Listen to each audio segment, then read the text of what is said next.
Hello students, आज हम class 11 के चैप्टर 2 फंक्शन एंड रिलेशन की मिसलेनियस एक्सरसाइज स्टार्ट करने जा रहे हैं। As you know, miscellaneous exercise में ऑलमोस्ट जितने भी हमने प्रीवियस एक्सरसाइजेज में क्वेश्चन सॉल्व किए हैं उनके कलेक्टिवली क्वेश्चंस पूछे जाते हैं।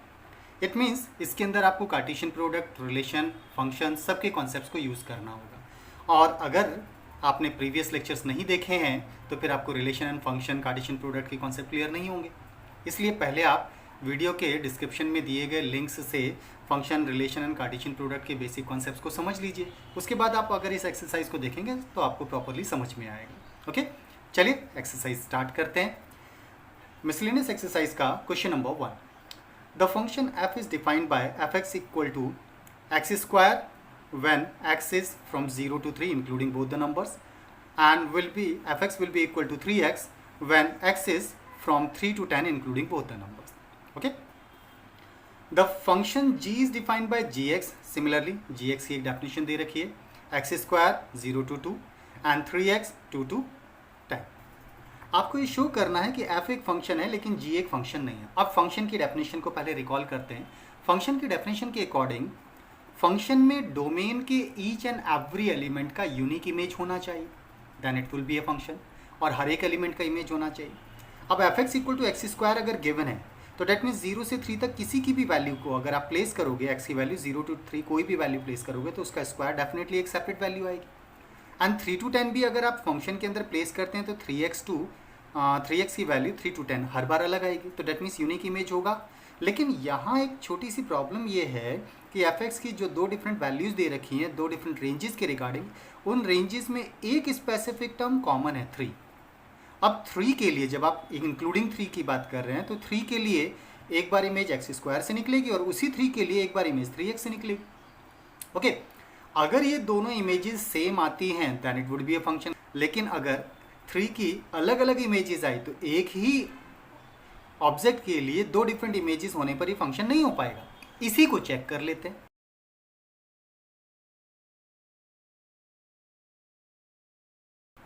तो हम at x equal to 3 check करते हैं। अगर 3 पर इसकी दो डिफरेंट इमेजेस आई तो फंक्शन नहीं होगा, और सिंगल इमेज आई तो ये फंक्शन हो जाएगा।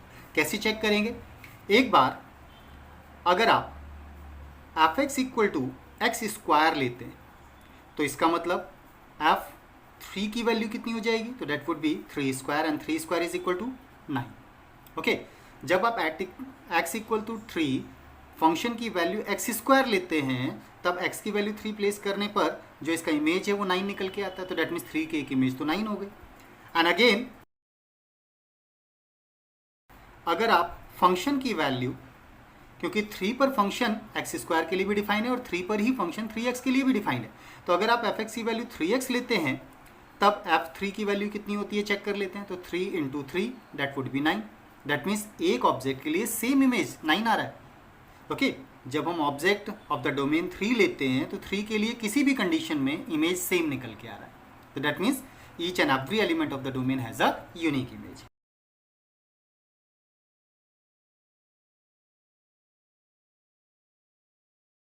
Therefore f is a function, तो f एक फंक्शन हो जाएगा क्योंकि हर एक एलिमेंट का एक यूनिक इमेज हो रहा है। Now you have to check for g के लिए चेक करना है। अब gx फंक्शन की बात करें तो gx के लिए भी अगर आप x लेते हैं, ओके, x 0 to 2 लेते हैं तो डेट मीन्स 0 to 2 किसी भी नंबर का स्क्वायर करेंगे तो सेपरेट वैल्यू आएगी। एंड 2 to 10 अगर आप उसका 3x करते हैं तो that means that would be also be a separate value. But यहाँ दोनों ही केसेस में एक value of the range common है, दैट इज 2। 2 के लिए चेक कर लेते हैं। अगर 2 के लिए दोनों केसेस से सेम इमेज निकल के आता है तो it would be a function, otherwise it would B not a function. ठीक है,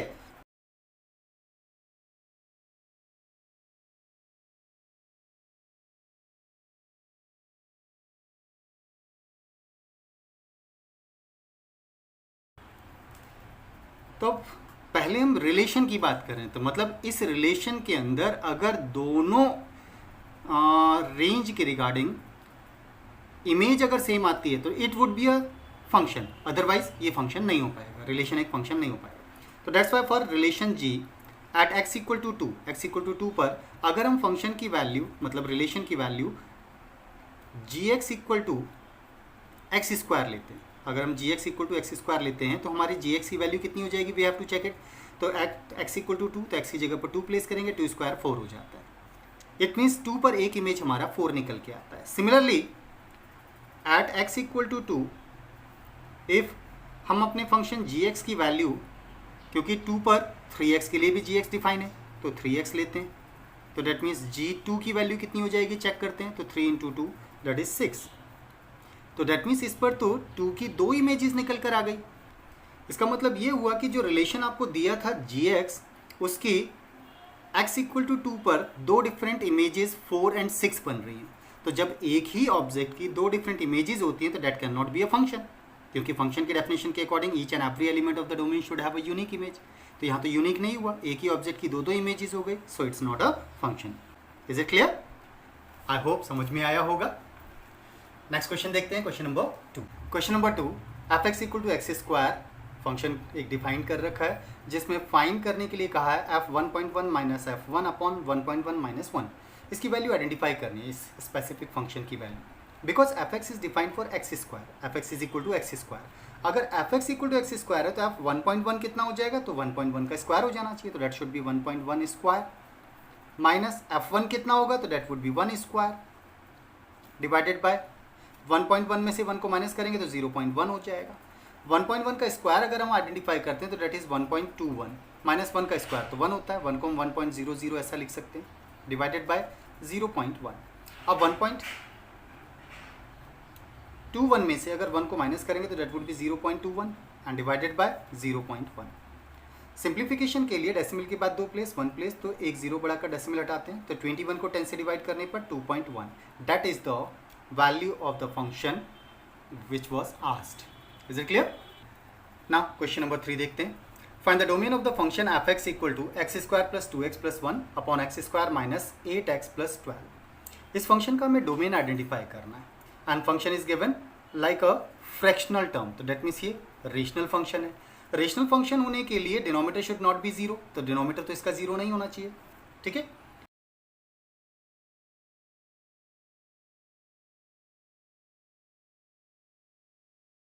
अगर डिनोमिनेटर को 0 नहीं होना है तो that means x square minus 8x plus 12 should not be equal to 0। इसके फैक्टर्स करके x की वैल्यू आइडेंटिफाई करते हैं कि इसकी x की वैल्यू क्या नहीं हो सकती है, वो हमें पता चल जाएगा। तो 12 के फैक्टर्स जिसका सम या डिफरेंस 8 आता है, तो 6 2 12 होता है, that means minus 6x and minus 2x plus 12 should not be equal to 0। इन दोनों में से अगर आप x कॉमन लेंगे तो it would be x minus 6, और यहाँ से अगर माइनस का 2 कॉमन लेते हैं तो x minus 6 is not equal to 0। It means x minus 6 and x minus 2 are the factors that should not be equal to 0।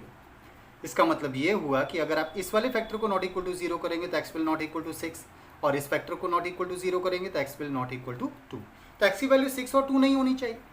अब x की वैल्यू न्यूमरेटर में तो आप कुछ भी प्लेस कीजिए, नो प्रॉब्लम, तो that means any real number can be place in the numerator, but denominator में हम 6 और 2 को प्लेस नहीं कर सकते।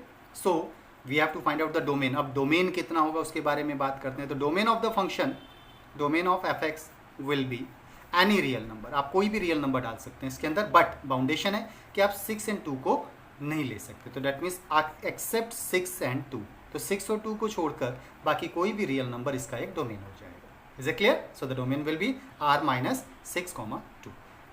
क्वेश्चन नंबर 4 में कहा find the domain and the range of the real function f defined by F x equal to under root X minus 1 for real function, ठीक है। तो हमारे क्वेश्चन के अकॉर्डिंग रियल फंक्शन है, तो that means value should be real, not the imaginary. Okay, पहले domain के बारे में बात करते हैं। तो डोमेन के रिगार्डिंग अगर हम बात करें तो डोमेन का मतलब होता है एक्स की कौन सी वैल्यू इसके अंदर प्लेस की जा सकती है। ओके, एक्स की ऐसी वैल्यू जिसको यहाँ प्लेस करने पर value should always be real. तो रियल होने का मतलब ये है कि that should be greater than और इक्वल टू 0। तो दैट मीन्स फॉर डोमेन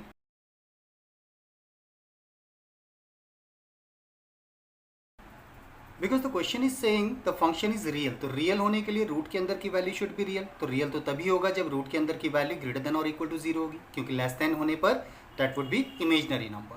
तो x minus 1 should be greater than और equal to 0। It means x की वैल्यू ग्रेटर देन और इक्वल टू 1 हो जानी चाहिए। तो दैट मीन्स 1 से बड़ी सारी वैल्यूज हम डोमेन में प्लेस कर सकते हैं। सो the domain of the function will be 1 से इन्फिनिटी तक including 1, that is the domain of the function. अब बात करते हैं रेंज की।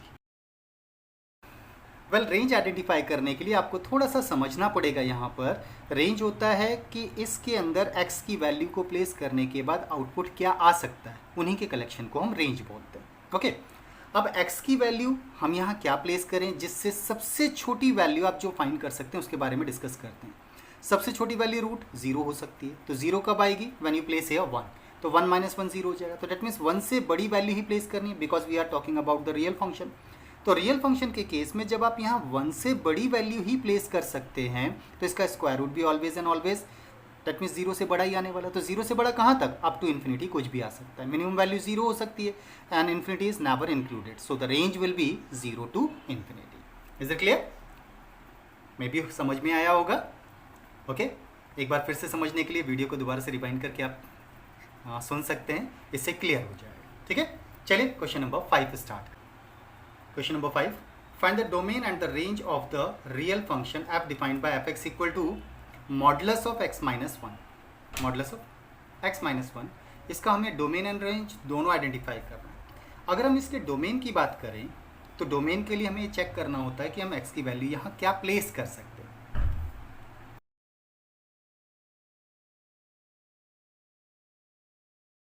तो डोमेन के लिए हमें चेक करना होता है कि मॉडुलस के अंदर हम x की वैल्यू क्या प्लेस कर सकते हैं। एक्चुअली मॉडुलस में आप x की किसी भी वैल्यू को प्लेस कर दीजिए। मॉडुलस का कॉन्सेप्ट होता है कि if the value placed inside the modulus is negative तो मॉडुलस हमें पॉजिटिव आंसर देगा, और अगर आपने पॉजिटिव वैल्यू प्लेस की है तो एज इट इज़ आपको आंसर रिटर्न कर देता है। तो डेट मीन्स डोमेन के लिए x की वैल्यू के लिए यहाँ इस फंक्शन के अंदर कोई स्पेसिफिक बाउंडेशन नहीं बनी। It means you can place any real number, so the domain of the function will be any real number. Okay, अब आउटपुट की बात करते हैं फॉर रेंज। अगर हम रेंज की बात करें तो रेंज क्या होगा इसका? रेंज होता है कि आप अपने फंक्शन के अंदर डोमेन की वैल्यूज़ को प्लेस करेंगे, तो प्लेस करने के बाद जो आपका फंक्शन है उससे आउटकम क्या निकलेगा, उन्हीं के कलेक्शन को हम रेंज बोलते हैं। अब आप यहाँ पर any real number can be place because domain is real number. अगर डोमेन हमारा रियल नंबर है तो डेट मीन्स आप इसके अंदर कुछ भी प्लेस कीजिए। जब आप कुछ भी प्लेस करेंगे, कोई भी रियल नंबर अगर आप इसके अंदर प्लेस करते हैं तो उसमें से -1 करने के बाद भी जो आउटपुट आएगा उसका modulus always and always positive होने वाला है। तो that is always and always positive. ठीक है, पॉजिटिव रियल नंबर हो गया। अब पॉजिटिव रियल नंबर्स में अगर आपने x की वैल्यू 1 प्लेस किया तो 1 - 1 विल बी 0। तो 0 is neither positive nor negative number, so including 0, तो डेट मीन्स प्लस इन 0, इसके अंदर एक 0 और आएगा। ठीक है, all the positive real numbers plus 0, इसको आप बोल सकते हो all the non negative real numbers. ठीक है, बिकॉज 0 नेगेटिव नहीं है तो डेट मीन्स पॉजिटिव भी नहीं है, डेट मीन्स 0 इंक्लूड होगा। इसी को हम बोल सकते हैं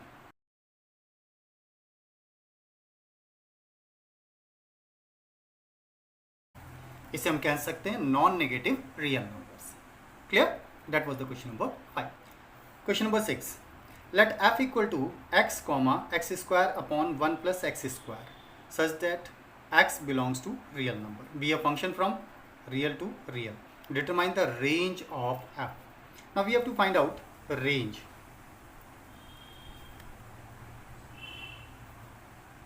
अब रेंज क्या होता है? ऑर्डर्ड पेयर्स में फर्स्ट एलिमेंट के कलेक्शन को हम डोमेन बोलते हैं और सेकंड एलिमेंट के कलेक्शन को हम रेंज बोलते हैं। तो रेंज तो यहाँ से फाइंड आउट होगी, that means x square upon 1 plus x square से, because x square upon 1 plus x square is always less than 1, क्योंकि एक्स स्क्वायर न्यूमेटर में लिखा है और एक्स स्क्वायर में 1 प्लस करके नीचे लिखा है, तो denominator is always and always greater than numerator. अगर न्यूमेटर से डिनोमीटर हमेशा ही बड़ा रहना है तो डेट मीन्स इसकी वैल्यू लेस देन 1 हो जाएगी, नेवर बी 1 तो कभी होगी नहीं। ओके, तो ये वैल्यू ऑलवेज लेस देन 1 होगी। अब x is a real number, तो रियल नंबर का स्क्वायर करेंगे तो डेट इज ऑलवेज पॉजिटिव, तो ये तो एक्स स्क्वायर पॉजिटिव, यहाँ भी पॉजिटिव हो जाएगा, तो that means always positive. And positive numbers are actually 0 से बड़े नंबर्स होंगे, but value is less than 1। क्या इसकी वैल्यू 0 हो सकती है? यस, डेफिनेटली हो सकती है, क्योंकि x की वैल्यू जब आप 0 प्लेस करोगे तो 0 का स्क्वायर 0 अपॉन 1, तो 0 अपॉन 1 इज 0, तो इंक्लूडिंग 0। ओके, बट 1 से ऑलवेज लेस रहने वाली है इसकी value, so 0 to 1 will be the range, that is the range of the function. Is it clear? क्योंकि x गिवन था, x is a real number, तो real number का square is always and always positive real number. अब positive real number में अगर आप 1 plus करोगे तो डिनोमीटर बड़ा हो जाएगा, डिनोमीटर बड़ा होने का मतलब fraction is always and always less than 1। तो डेट मीन्स 1 से छोटी वैल्यू रहने वाली है, because that is always positive value, so that is greater than 0, but including 0 इसलिए हो सकता है क्योंकि इसकी मिनिमम वैल्यू 0 आ सकती है. So the range will be including 0 to 1. Clear. Question number 7 है, late f and g be function from real to real be defined respectively by fx equal to x plus 1 and gx equal to 2x minus 3. Find f plus g. तो first f plus g को identify करते हैं. What do you mean by f plus g?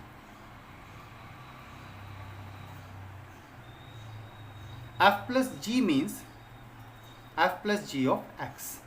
That means fx plus gx. That is the algebra of function. अब fx की बात करें तो fx हमारे पास कितना है, fx है x plus 1. Okay, that is x plus 1 plus gx की वैल्यू कितनी है 2x minus 3. जब आप इसे फर्दर सिंप्लीफाई करेंगे तो 2x plus 1 3x and 3 negative है 1 पॉजिटिव, तो -2 हो जाएगा. That is f plus g. Second we have to find out f minus g. तो f minus g को फाइंड करते हैं, कितना होता है f minus g for x. तो fx minus gx करेंगे. fx की वैल्यू हमारे पास है x plus 1, इसमें से माइनस करना है gx, तो माइनस करने पर साइन अपोजिट हो जाएंगे, तो -2x एंड +3 हो जाएगा. So it would be -x, क्योंकि x पॉजिटिव 2x नेगेटिव, तो -x आएगा. 1 + 3 is 4. That is f minus g. Now you have to find out f upon g. अब f अपॉन g की बात करते हैं, तो f अपॉन g का मतलब होता है f upon g of x. तो fx upon gx we have to find out. Okay, fx हमारे पास है x plus 1 एंड gx हमारे पास है 2x minus 3. क्योंकि ये फ्रैक्शन है तो फ्रैक्शन में denominator should not be equal to 0. For all 2x minus 3 not equal to 0. तभी ये डिफाइंड होगा, क्योंकि डिनोमिनेटर 0 हो जाएगा तो फंक्शन इज नॉट डिफाइंड बन जाएगा. इसलिए denominator should never be 0. Is it clear? That is f upon g. ये था हमारा question number 7. Next is question number 8. Let f is a function जिसे ऑर्डर्ड पेयर्स में गिवन है रोस्टर फॉर्म में 1, 1, 2, 3, 0, -1, -1, -3 be a function from z to z. That means integer to integer defined by fx equal to ax plus b for some integers a and b. Determine a and b. a and b की value को identify कर. Actually x is the domain. Okay, तो that means यहाँ जो भी हम function place करते हैं वो डोमेन का एलिमेंट होता है. डोमेन क्या होता है, यहाँ अगर हम बात करें तो डोमेन ऑफ द फंक्शन हमारे पास क्या है, तो इस फंक्शन का जो डोमेन है वो फर्स्ट एलिमेंट का कलेक्शन है. तो डेट मीन्स 1, 2, 0 एंड -1, ये हमारा डोमेन. और अगर हम रेंज की बात करें तो इसका रेंज हमारे पास क्या है फंक्शन का, सेकंड एलिमेंट्स का कलेक्शन. तो 1, 3, -1 एंड -3, ये इसका रेंज है.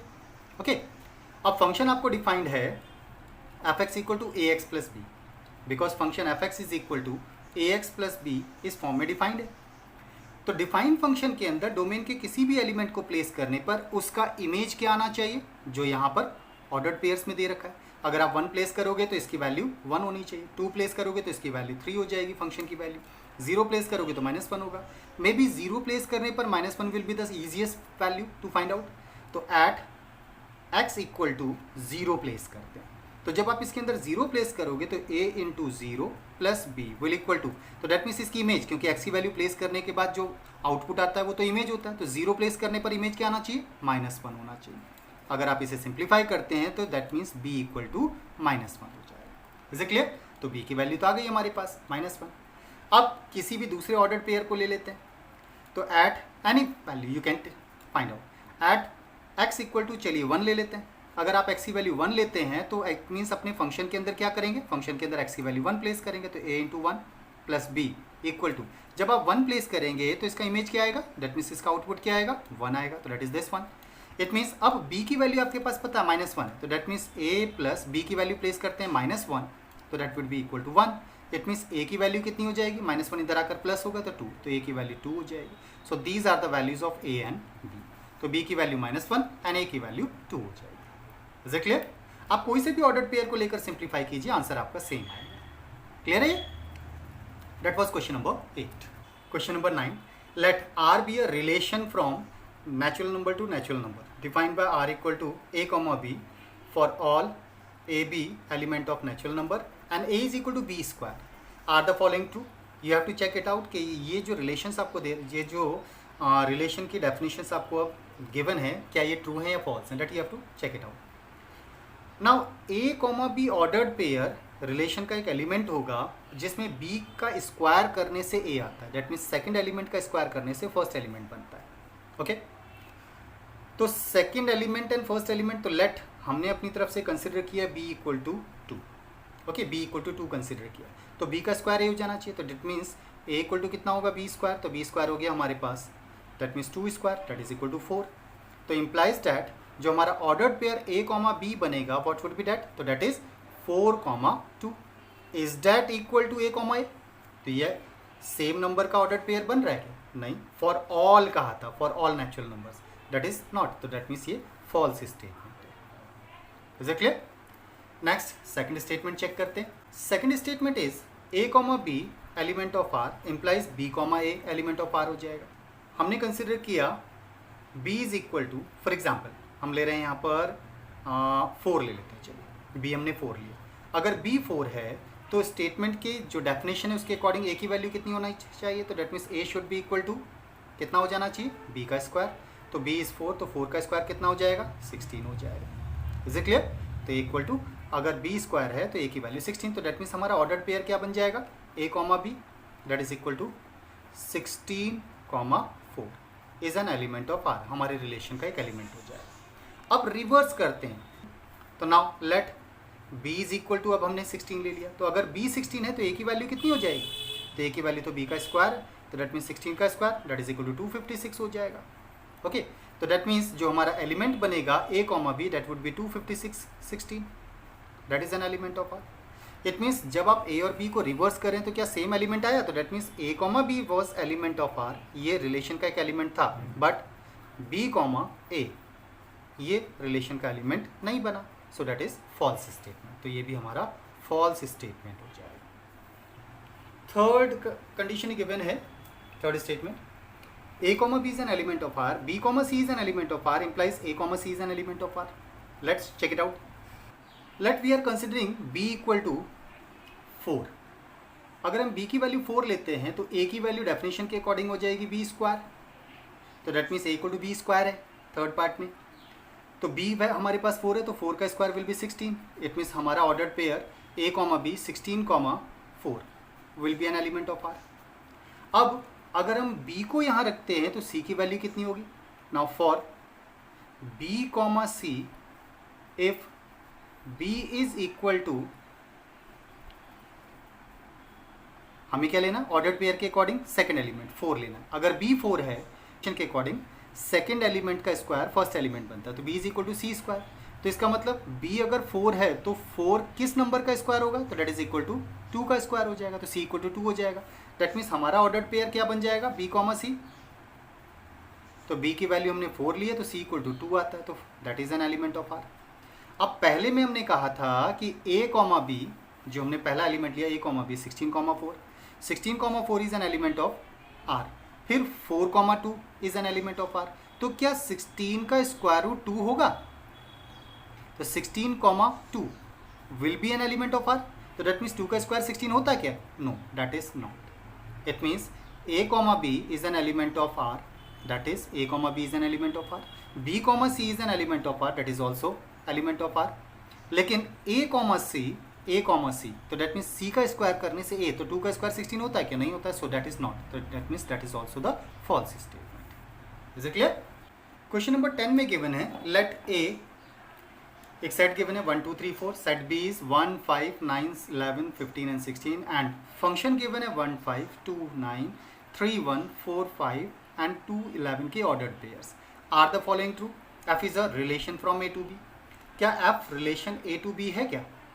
तो that means a to b के लिए फर्स्ट एलिमेंट अगर हम a से लेते हैं, ओके, तो a से 1, तो 1 का इमेज वहाँ 5 है, यस. 2 का इमेज वहाँ 9 है, यस.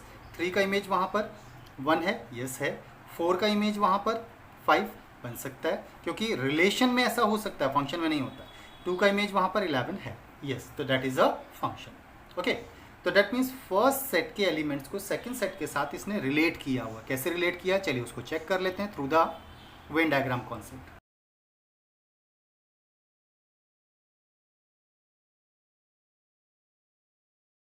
हम रिलेशन की बात कर रहे हैं from set A to set B की.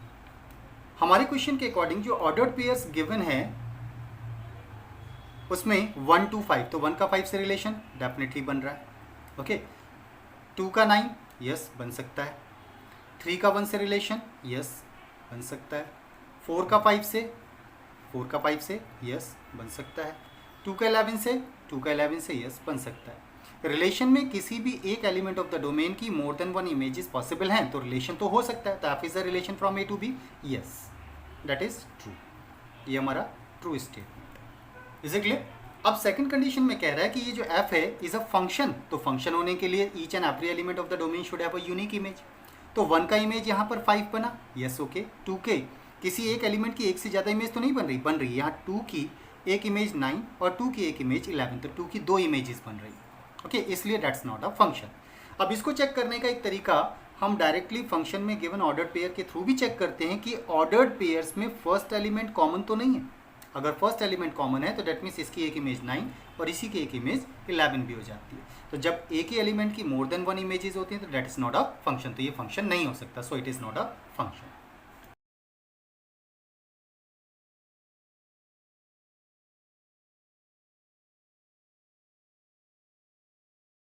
बिकॉज हमारे फंक्शन के अंदर डोमेन के एक एलिमेंट 2 की 2 डिफरेंट इमेजेस निकल कर आ रही है, दैट इज 2 and 11। जब एक ही एलिमेंट की मोर देन वन इमेजेस होती हैं तब उस केस में that is not a function, so it is not a function.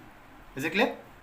Next question number 11, let F be the subset of z cross z, that means integer to integer का एक subset है, defined by f equal to A B and a plus b. a b are element of z. z means integer. Is f a function from z to z? अब क्या ये function होगा या नहीं होगा उसको चेक करते हैं। Because A B both are element of z, तो z के कुछ एलिमेंट्स हम कंसिडर कर लेते हैं। लेट हमने some of the elements of z consider किया 1, 2, -1 and -2। These are the elements of z। हमने z के कुछ एलिमेंट्स कंसिडर किए। फंक्शन की डेफिनेशन के according a B comma A plus b हमारा ऑर्डर्ड पेयर होना चाहिए।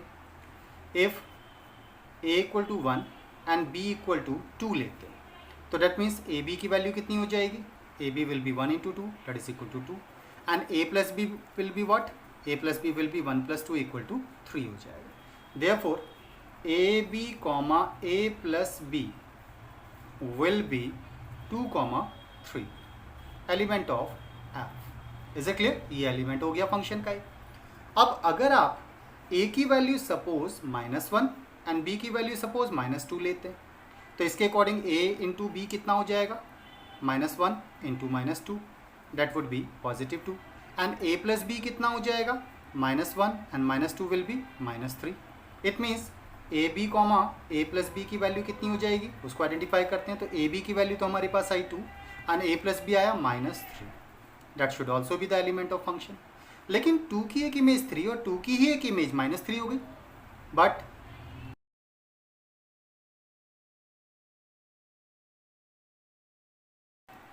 लेकिन ऐसा करने से जो हमारे ऑर्डर्ड पेयर्स बने उन ऑर्डर्ड पेयर्स में 2 का एक इमेज 3 आया, 2 का ही एक इमेज -3 आया, that means 2 has 2 images 3 and -3। और जब किसी भी एक एलिमेंट ऑफ द डोमेन की 2 इमेजेस होती हैं तो that can not be a function, so it is not a function.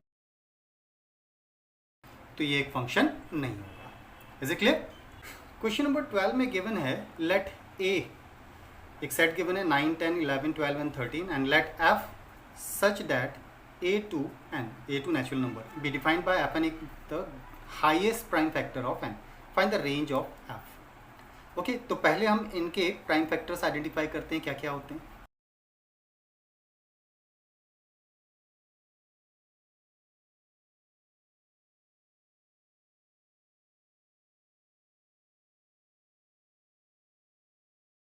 अब हमसे कहा है कि आपको जो फंक्शन लेना है वो फंक्शन ऐसा लेना है कि ए के एलिमेंट से नेचुरल नंबर्स बनना चाहिए, दैट मीन्स ऑर्डर्ड पेयर में क्या आना चाहिए, and F N is what the highest prime factor of N.